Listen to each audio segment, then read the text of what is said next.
की ही मालिक हमारा,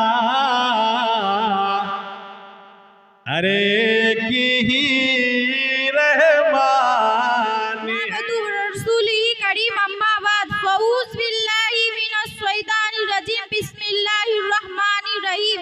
आखिरी नमाज। दुनिया में ना कोई हमेशा रहने के लिए आया है और ना आएगा।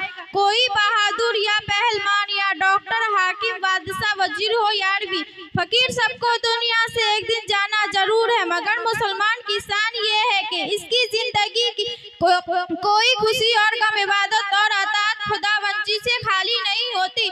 मुसलमान बच्चा पैदा होता है तो उसके कान में अल्लाह अकबर की आवाज पहुंचाई जाती है, दाहिने कान में अजान और बाएं कान में तकबीर कही जाती है। देखो अभी बच्चा ना समझे मगर इसकी जिंदगी की इब्तिदा इबादत से हो रही है।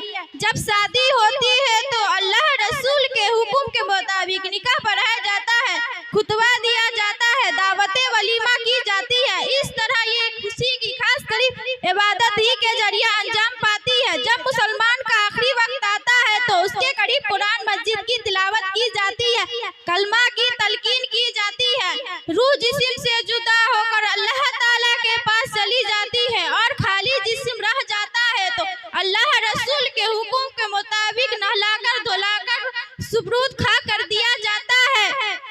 मुसलमान की दुनिया वही जिंदगी आखिरी इबादत होती है। आइए इस आखिरी इबादत और आखिरी नमाज का ताकीब भी समझ ले।